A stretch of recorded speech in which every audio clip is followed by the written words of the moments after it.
I'm better than all of you, and I'm not tolerating anything broke this year. I'm not tolerating broke people, broke thoughts, broke responsibilities, or anything broke. I'm Michael Jordan. Stop it. Get some help. What's going on? Today I'm going to be doing kind of like a self-help video just to, just kind of help you know, j- taking away from all of the negative stuff. I mean, I'll talk about that maybe another time, the shootings, people getting locked up, people scamming, you know what I'm saying? I had to unsubscribe from a dude called The Rich and Unemployed. You probably heard about it, The Rich and Unemployed freaking podcast.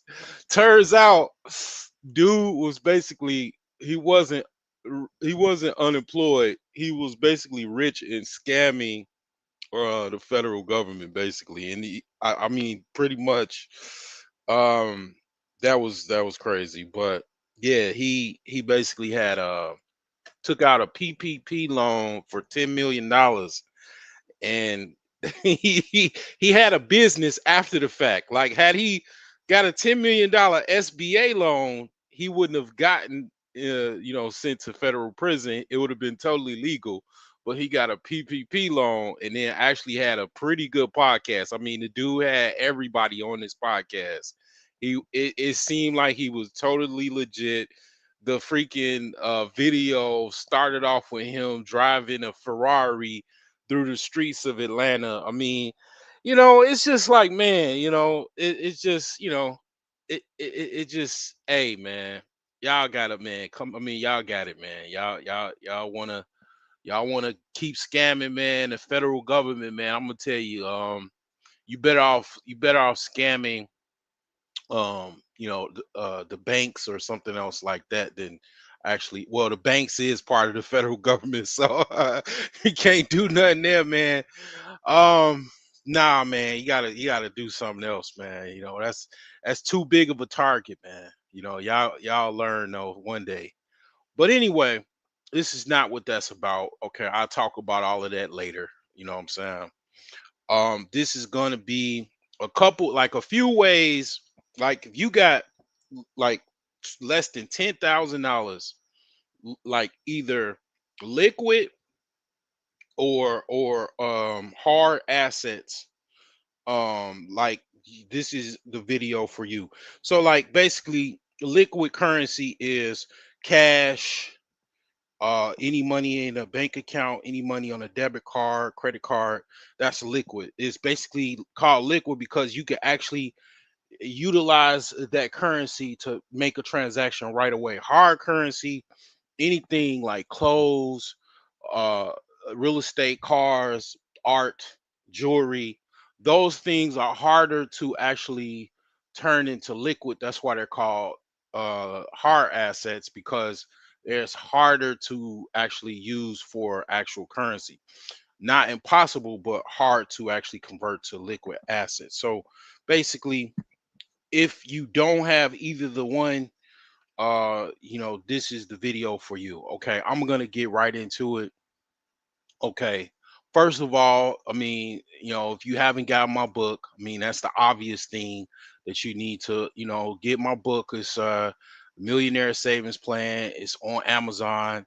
It'll literally help you just trick your brain, because a lot of people see the reason this book is so powerful, is that a lot of people that have a spend mindset, it converts the spender mindset, which most people, I would say, have.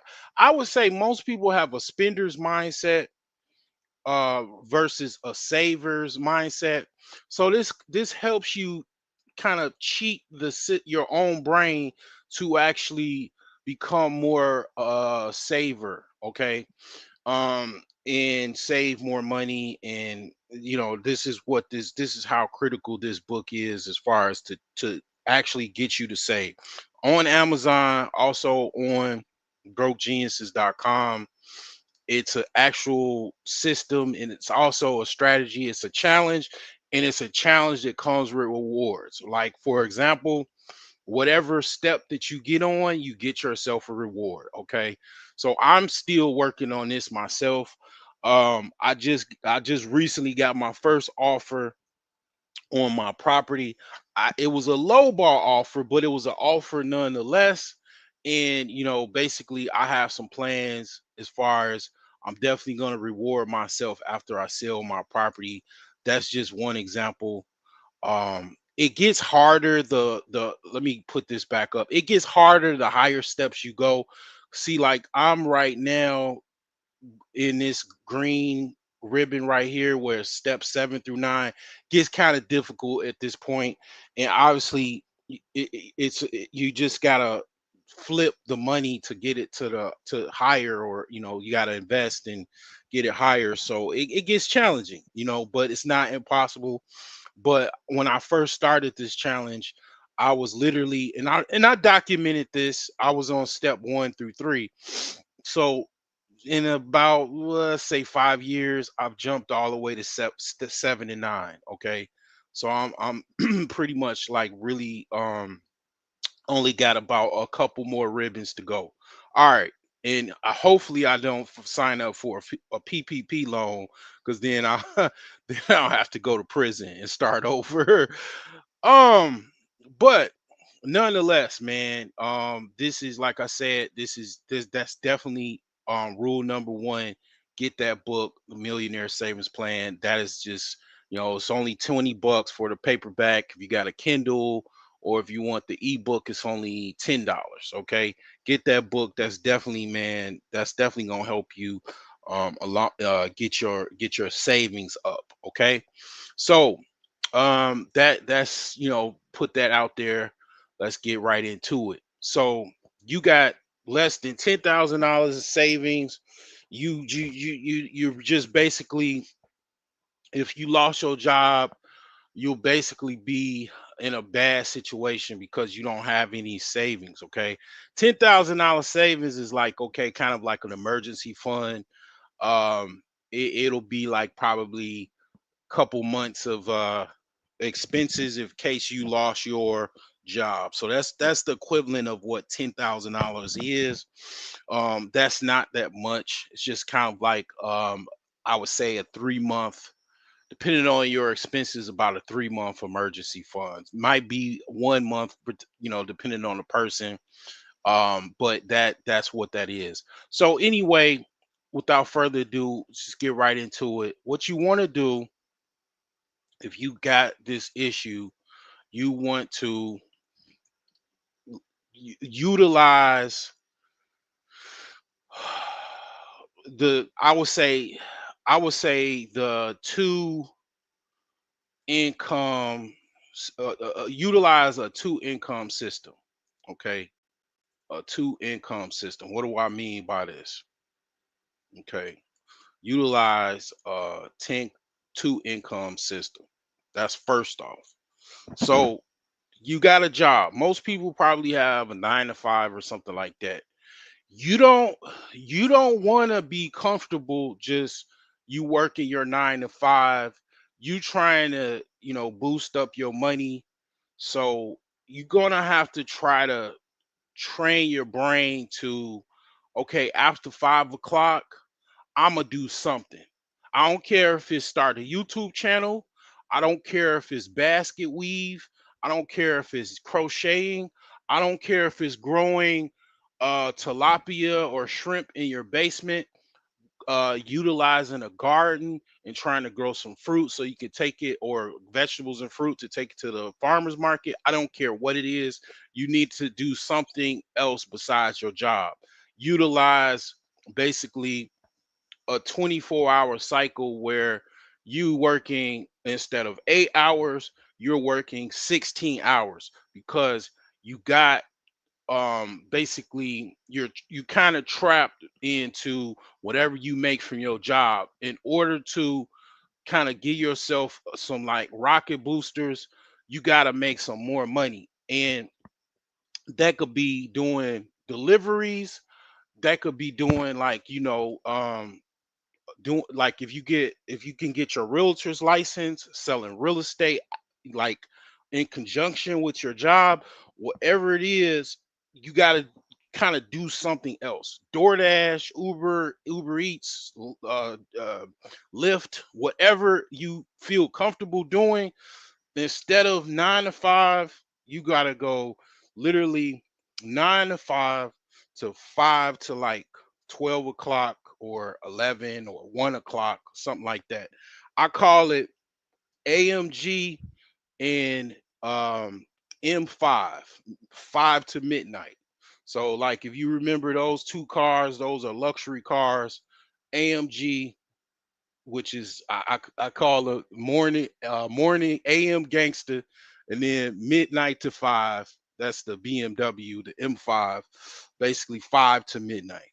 So that's if you work those two, you'll eventually be able to afford a vehicle like that as well, because that's how you put your whatever you're doing business, you're trying to come up with some money.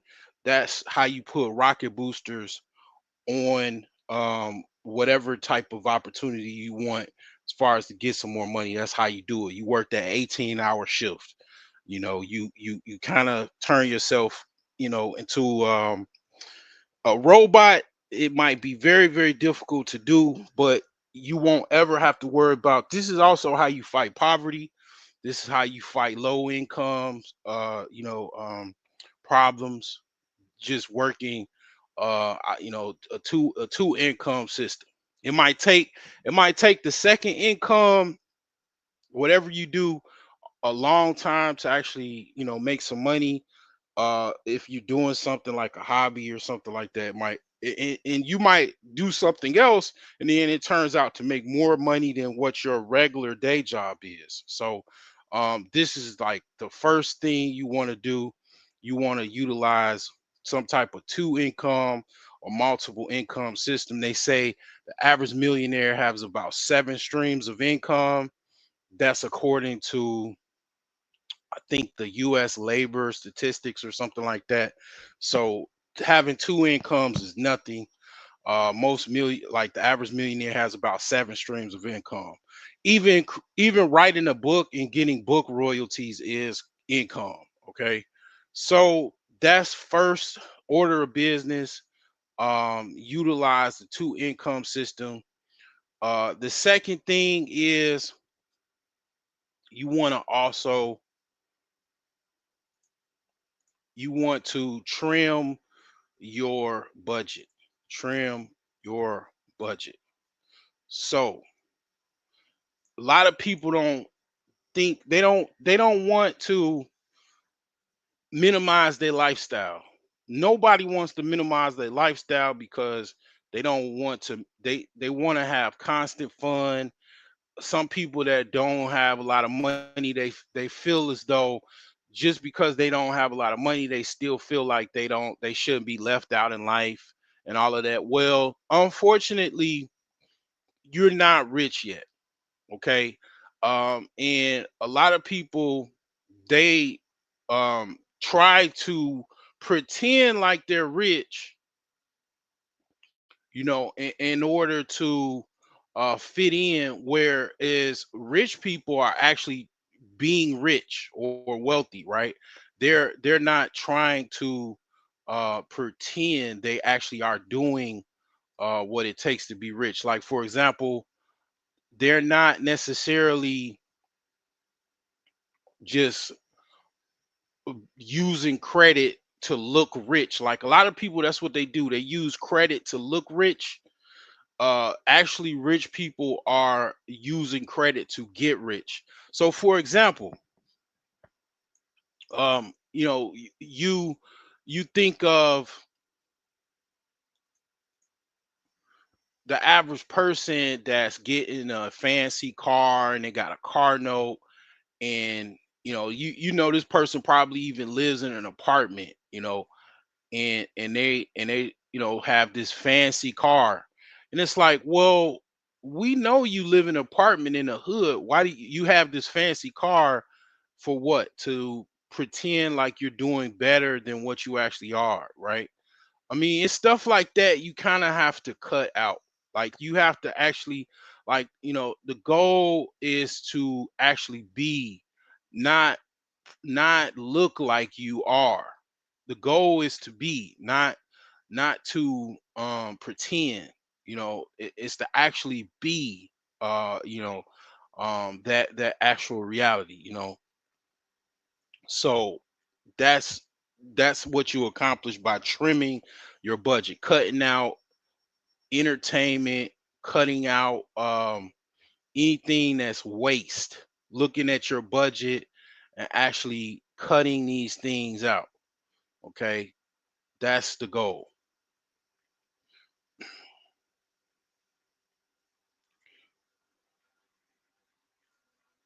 All right, so you want to cut out anything on your budget that's wasting money, that's not bringing in anything that you don't need. Okay, um, you want to cut those things out.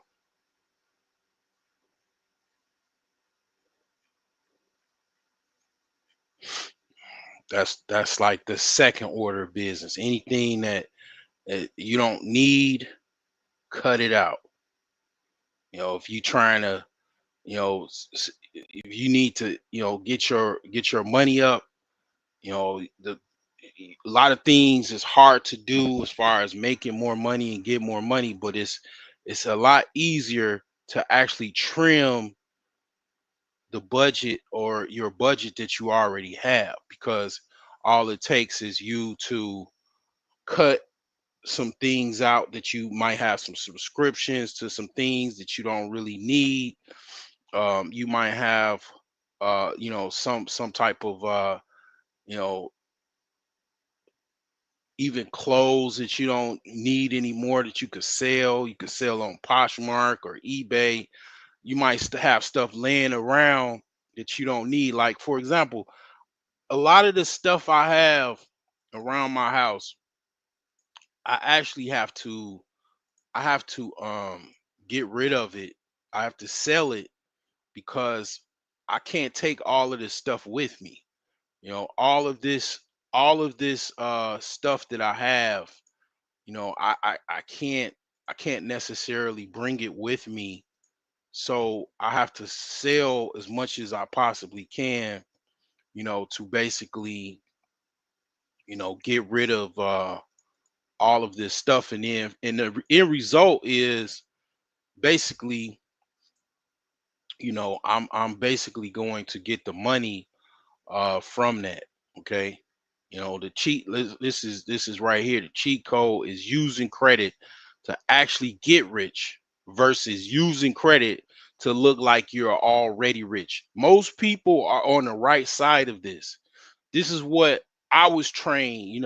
I learned this from, you know, kind of growing up watching my mother and other people. And a lot of people, that's what they do. They use credit to look like they're already rich, or they buy stuff to look like they're already rich. But the cheat code is using credit and money to actually get rich. Okay. Um, that's the cheat code right there. That's what I'm talking about. So, trim your budget, trim your budget, trim your budget. That's the second thing that you can do right away, is trim your budget. Okay. All right. So, thirdly, what you want to do is you want to reinvest in yourself. Okay. Reinvest in yourself. Okay. How do you do that? Well, let's just say you're a CNA. Well, you might want to be a registered nurse. So what do? You look at trying to go back to school to become a registered nurse. CNA probably makes what, like $20 an hour. A nurse, a registered nurse, probably makes like $50 an hour or something like that, or $45 an hour. I don't even know what the rate is, but everybody knows registered nurses make more than CNAs. Okay. That's a fact, right? You want to get in IT, okay? You working at Starbucks, or you working at Kinko's, or you working at the Piggly Wiggly. Well, there's a shortage of IT professionals, okay? There's been a shortage of IT professionals. In case you didn't know, the US, in order to meet their hiring demands, staffing demands, they import people from other countries, primarily in IT. They basically import or immigrate to this country Indians, because Indians have basically a foothold on the human resource side of IT. They pretty much are the lot of the faces and people that work in IT. Every job I've had in IT, I worked with or around a lot of Indians that worked in some form of fashion in IT. So when you actually learn some of the skill sets, and you could start from basically just working technical support and work your way up to get into IT, to learn the basics of, basically IT, so you can actually get in there. That's an example of reinvesting in yourself to make more money, because in order for you to make more money, you have to have some type of skill set, utilize some type of skill set to make more money. So reinvesting in yourself is an automatic win, because you're going to learn something to make some money. I don't even care if it's learning how to invest. But see, here's the thing with investing. This is the thing when it comes to investing, right? That's very difficult, right? So you're an up and coming investor. You want to invest in forex, you want to invest in stocks, options. The problem with this is, as you learning this, as you growing as far as your knowledge of trading, you have an absolute barrier to entry, where you don't have a lot of capital. You only make like $35,000 a year, and that's uh basically before taxes. So you don't really make a lot of money, and you have a problem with, just, you don't have a lot of money. So you want to trade, you want to get into trading, but you have very little money to trade because you don't make that much. You got people that make $135,000. You only make $35,000. You see where the problem is. The person that makes $135,000, that knows how to cloud engineer, or how to, basically be a software engineer, or knows machine learning, knows database design, different highly technical um skills in IT, or even other things, right? Like I say, registered nurse. Um, they know how to, basically, if you get into trades, if you get into construction and if you become electrician or plumber, you can make money like that as well. They got money to now put into invest, because they make more, right? Whereas the person that's, barely making 35,000 or even less, they're, if you learn how to trade, okay, that's great, but you have a problem. You don't have money to invest. You have a very low amount of money to invest. Okay, so that's why, learning skills to make more money, so you can use that money to make more money, such as in, investing in, different tools, financial industries like forex, stocks. You can actually do some damage because you got more money versus Okay, you just making whatever you making as a housekeeper, or some type of, you working at a grocery store barely making ends meet. So that's why reinvesting in yourself is very, very important. Learn how to, create some new widgets, fix existing widgets, things like that.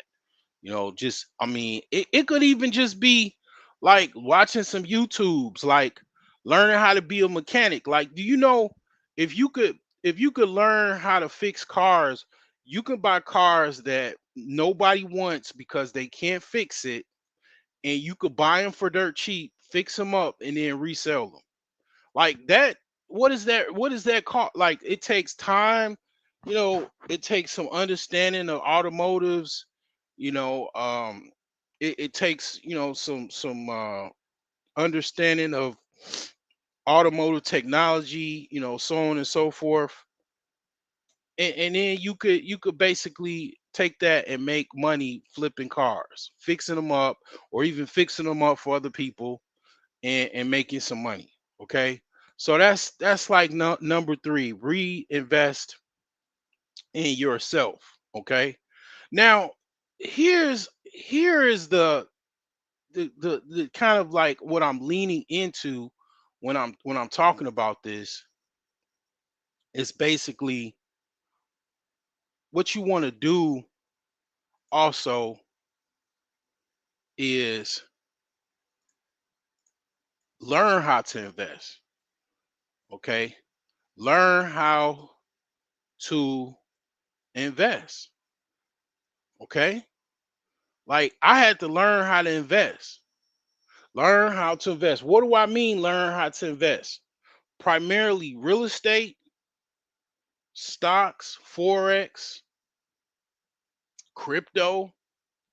Learn how to actually invest. A lot of people don't make no money because they get stuck being an employee, being self-employed, being a little hustler on the street or whatever, doing whatever you do, which is like system D.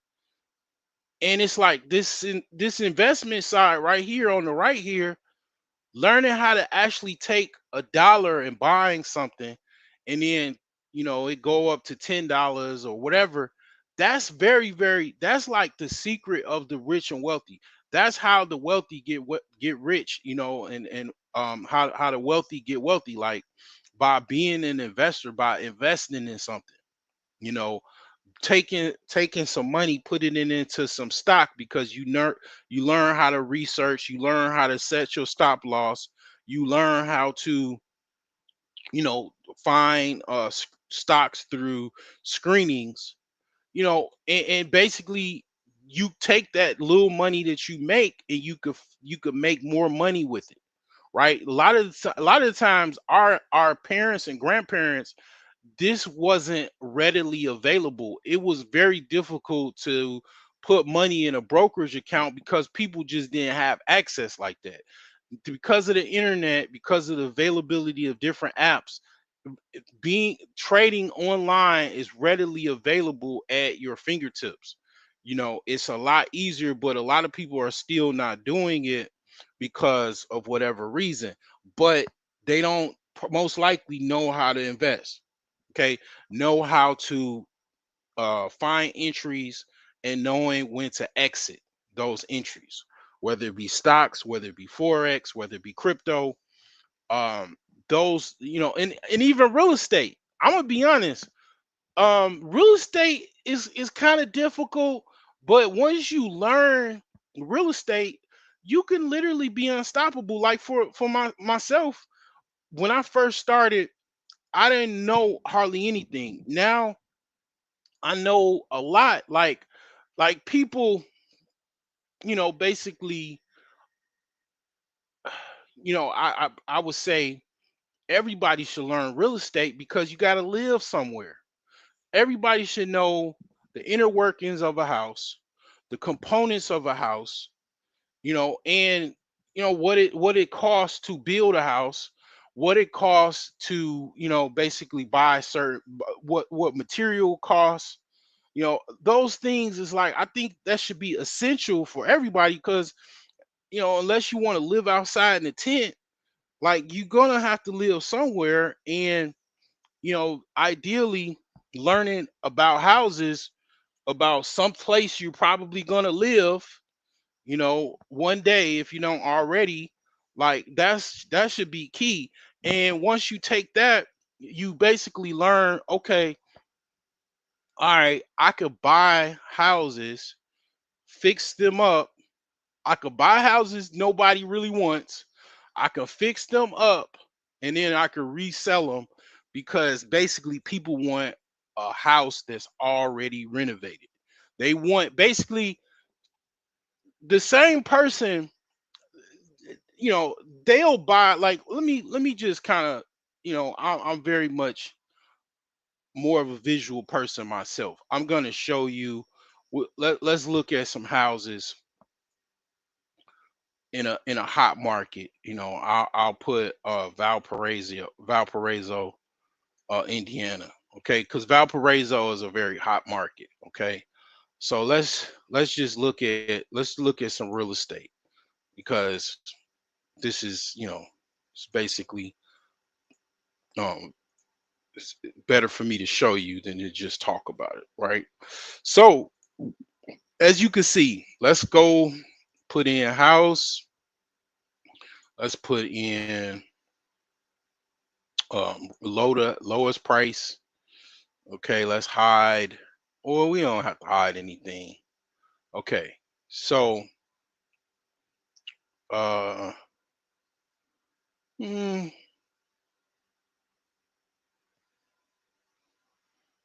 let's just take this one right here. All right. So look, this is a house that is pretty much like I know certain things, because this is what I do. I've been doing this for years, and I've been researching for years. So just looking at these visuals, looking at this picture, I can kind of just automatically tell what type of condition this house is in, just by looking at it, looking at the photos that it has. I can tell what I'm dealing with. Okay, this is pretty much an older house. It's not been renovated much, and it's basically like a C grade house, a CD grade house. Okay, so basically, this house just needs to be renovated. Okay, most likely, whoever was living here, I probably would say they probably aged out of the home. Okay, they list comps. So let me see where the comps are in this area, to see kind of what's going on. Let's see if they got some comps. Okay, so this house is safe to say you could probably put some money in this house and fix it up. The reason being, I already know this is a hot market. Okay. This market is very, very hot. This is one of the new money areas of Northwest Indiana. Okay, it's very deep into Northwest Indiana, uh, because Valparaiso is very far from Chicago. But this is basically a new money area that is a hot market. Now, roughly speaking, you're looking at about $30,000 to $50,000 in renovations. Um, it's not a lot of upside, but you can make some money with this house. You could even probably rent it out if you wanted to. But the thing is that you got to know how to look at properties and tell all of this. You got to know the market. You got to be able to, you, to be in real estate. You got to be a demographer. What do I mean by a demographer? You got to know how to look at demographics. The reason being is, when you're buying a property, you gotta, being a demographer, you could tell who lives there, who's, you want to find out like what the crime is, because crime messes up, property. It drops the value of real estate. You want to tell certain things like is it a good school district, because all of these things are relative to when you sell this property. So when you before you buy it, you want to check all of these things, check all of these boxes to kind of help you find some good property, that you could sell for a profit, right? So I mean, basically, people in the area, they already know Valparaiso. Valparaiso is a pretty hot area. So they already know that. But the thing is that you might not know it. You might be in Virginia and you don't know, okay, this area. But I could tell you this area is, kind of middle to upper middle class, area,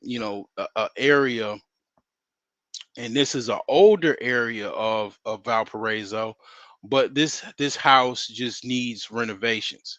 Nobody has renovated the property. They're selling it as is, and it's a pretty hefty, is a pretty expensive price, even not being really fully renovated, right? I mean, it's move-in ready, but it's in like a C grade condition. Now you can bring it up to a A grade condition, which is like basically um renovating the property in full, and you can make a profit. You can make a net profit off of this, but you would have to probably use some hard money or some bank money to actually do this. It costs a little bit of money to make money in real estate, right? So once you actually know how to like look at these properties and find the condition automatically, I got videos on property grades and neighborhood grades. Once you find all of these things out, you can actually become, I would say within several years, you could become a real estate expert. Like you could be an investor, a real estate investor that knows what they're doing, and knows how to make money in real estate. And you don't even have to worry about the stock market, because you can just invest in real estate and make money. Like some people are not really into crypto and the stock market and forex and stuff like that. They just prefer real estate. I'm gonna be honest, I really like real estate, but the thing about it is I like stocks too, because see, you can, with a lot of money in the stock market, you can make money every single day, or you can make a lot of money at any particular time in the stock market. You could lose money too, but you can make a whole bunch of money really, really fast in the stock market, faster than real estate actually. But you have to know what you're doing either way. So the thing is once you learn how to actually invest, you can start to take off. You could literally start to take off as far as building up momentum.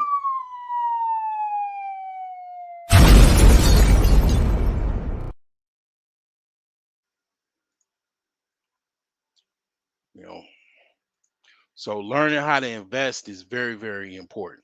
Okay. Because you don't want to ever have to go back down. Like I remember I got, reacquainted with some people that I grew up with, and they were like, they made $50,000 or $500,000 or something like that, $100,000. And I'm like, what did you do with that money? They bought a house and bought a car too, but they went back down.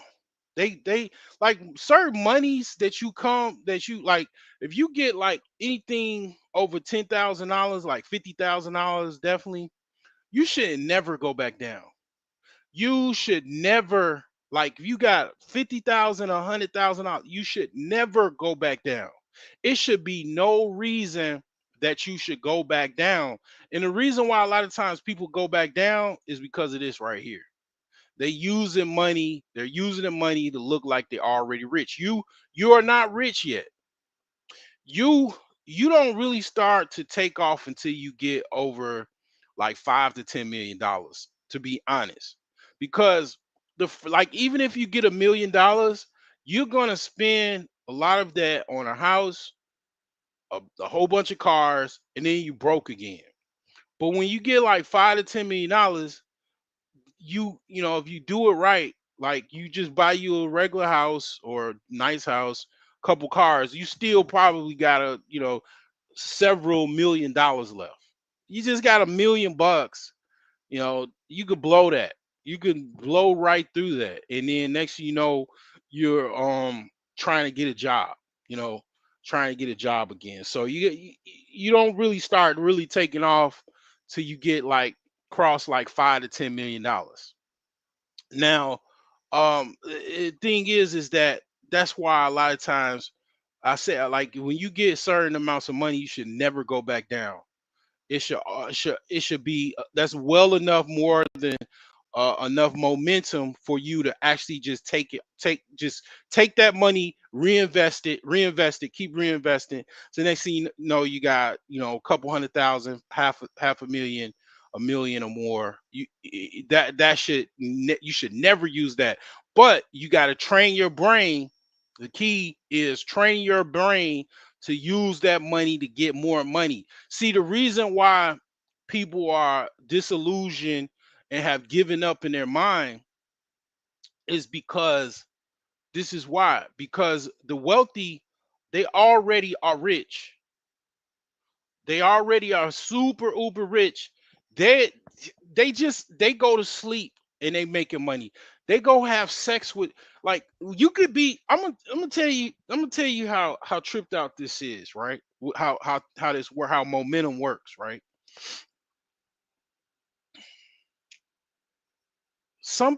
When you achieve a certain level, I would say $100,000 or more, because of interest, because you're making money off interest and you're making money off of your stock holdings, your investments. You're making money all day, every day. It doesn't matter if you having sex with your wife or your woman. It doesn't matter if you're playing with your kids. It doesn't matter if you going to sleep. It don't matter if you go have a dinner. You already on autopilot making money. You constantly making money, because every single day you making money, because you using your money to make more money for you. Whereas a lot of people, I done read all kinds of rags and riches stories. The story is a person A buying extravagant things, cars, spending on women and girlfriends and boats and trips and all of that shit. Like, you do that when you got the money to be able to do that. Like, I'm talking when you so set that you basically are on autopilot, and you're basically using the money that you make off of interest and profits. You don't spend money that you, unless you're actually making profit and you're making interest off of it.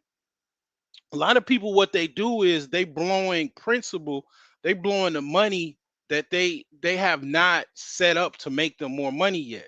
So like basically they're blowing their the actual money that they have that they can use to grow, to make more money, by you know presenting themselves as they've already made it. You haven't necessarily, you made it, but you haven't really made it to the point where you you can it's a point where you can basically, what I'm saying is, with this chart here to the right. Let me take this comment off. With this chart to the right is, these individuals, it really doesn't matter what they do unless they, you know I mean, blowing money on boats and stuff like that, it's oblivious to them, because they're on a level where, like, for example, some people make like Jeff Bezos and Bill Gates and all of them. They make money. They make like $100,000 or 1,000, $10,000 a second. So it's not even worth them to, like, if they drop the penny, it's not even worth for them to pick it up. It's like, when you on that type of, I'm not even saying you got to be on that level, but I'm saying, like, for example, when you have, let's just say like a million or $2 that you have, you putting that in a savings account, a high yield savings account, and you collecting, let's say you get 4% interest off of your money. Well, I mean, that's enough money to at least get about $60,000 or more a year, and you basically you got that coming in off of interest. Well, let's say if you got $10 million now, that $60,000, it goes up to now you're making $600,000 a year off of interest. Well, as long as you don't blow anything over $600,000, you don't literally you're not spending your money, and it just goes up and up and up from there. So you're blowing money. You got to make sure that you're not blowing your principal. You should be using your money to make more money. That's the goal. That's the ultimate goal. And what a lot of times what people do again, they trying to look like they already arrived and trying to look like they're already rich, and they it can't be broke, but you can absolutely go broke very easily if you don't know how to manage things, right? And definitely if you don't know how to invest. And then if you using your money, like if a lot of people, what a lot of people do because they don't know how to invest, guess what? They take their money and they give it to somebody else that they think knows how to invest for them. And and quite a few times, what happens? Those people take their money and they run, and then next thing you know, they just go do a white collar sentence in federal prison after they done took, the person's life savings because they didn't they could have learned how to invest themselves and invested their own money, and not giving it to somebody else, because this is something that's not very difficult. It's not like you got to go to Harvard or fucking Yale or Penn to know how to invest. You could take it, it could take you some years to do, but you could absolutely learn how to invest for yourself. But that's what people do, and then because they think, because see, this is what people think. They believe that the rich and wealthy only have the key to being an investor. That is absolutely not the case. It's a lot of people that are underdogs like myself that just don't have the capital to really invest and take off like that. But there's a lot of people that actually know how to invest, and they just don't have the money.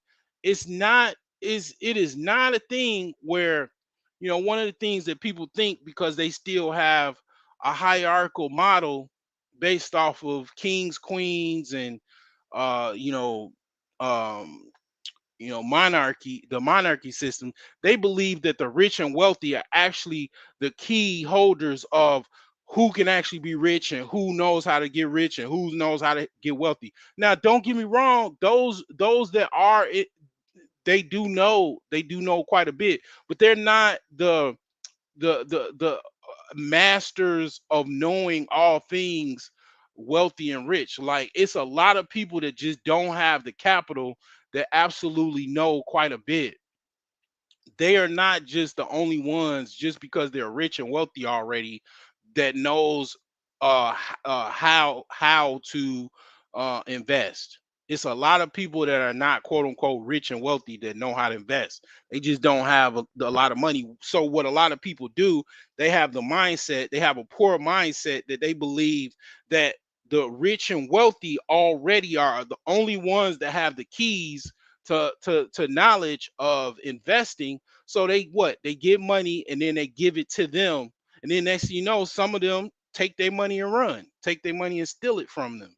Next thing you know, they're crying, and then the person just gets, a slap on the wrist for a white collar crime for stealing, $10 million from them, when they can have just took the time and learn how to invest themselves.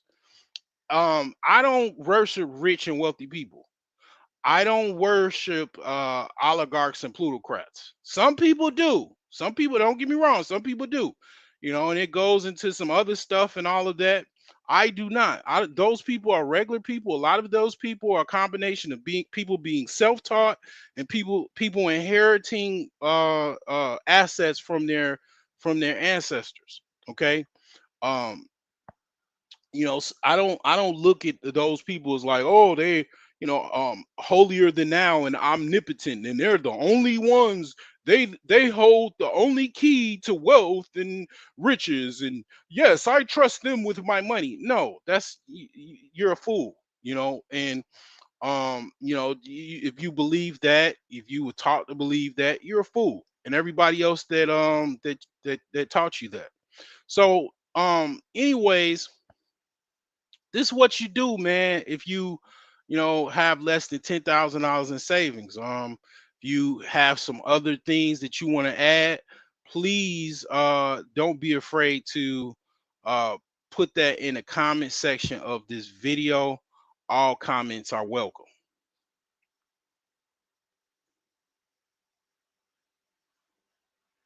He said to me, my grandfather walked 10 miles to work every day.